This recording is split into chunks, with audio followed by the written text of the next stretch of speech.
Saint کے ذریعے اور پارلیمنٹ کے ذریعے نہیں ہوتا یہ کام. ضیاء الحق نے نفاذ فقہ حنفیہ انہوں نے کہا کہ ہم نافذ کریں گے. اس کو نہ فقہ حنفیہ سے کوئی سروکار تھا نہ فقہ جعفریہ سے.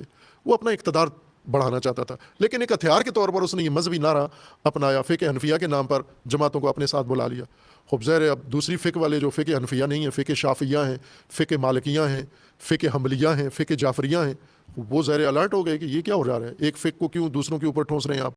اس وجہ سے وہ حرکت میں آ گئے اور فقہ جعفریہ علامہ مفتی جعفر حسین صاحب کی قیادت میں سارے جمع ہوئے، علماء بھی عوام بھی، اور انہوں نے ضیاء الحق کے مارشل لا میں ضیاء الحق کو مجبور کیا کہ یہ نہیں ہونے دیں گے. مارشل لا سے زیادہ سخت ماحول نہیں ہے آج کل. یہ ضیاء الحق نے جب طاقت کے ذریعے سے ایک فرقے کو دبانا چاہا تو پھر فرقے میں قیادت نے احساس کیا تو انہوں نے خود اپنے لیے بل بنا لیا. اگر دباؤ بڑھاؤ گے تو وہی طریقہ آئے گا کہ آپ کو تو سینٹ میں موقع ملا ہوا ہے تو وہاں بل بنا لیا آپ نے، تو شیعہ تو سینٹ میں نہیں ہے، پھر وہ جہاں ہیں وہیں پہ بیٹھ کے وہ اپنا بل تصویب کر لیں گے.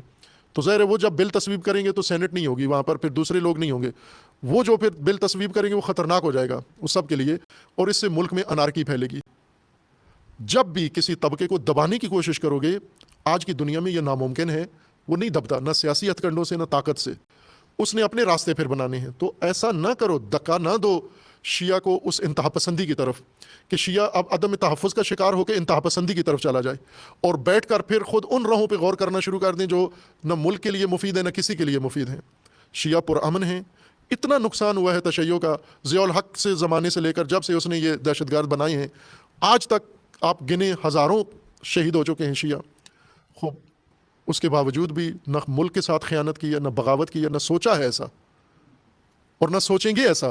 لیکن جب کریں گے یہ طاقت، فرقہ کسی فرقے کو دوسرے فرقے پہ ٹھونسیں گے، کسی بھی فرقے کو، یوں نہیں کہ میں صرف شیعہ ہونے کی وجہ سے تشیع کی بات کر رہا ہوں نا.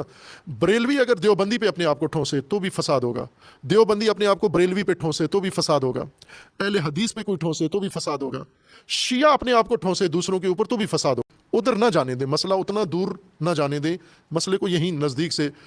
اول تو خود سینٹ یہ بل واپس لے لے، صدر اس کو کالعدم قرار دے، سپریم کورٹ اس کو اپنے ایکٹ کی طرف، سپریم کورٹ کے لیے جو ایکٹ بنا تھا اس کو کالعدم قرار دے کے، اور آئندہ کے لیے بھی یہ محتاط رہیں کہ کوئی مذہبی ایکٹ بنانے سے پہلے سارے مذاہب کو اعتماد میں لیں.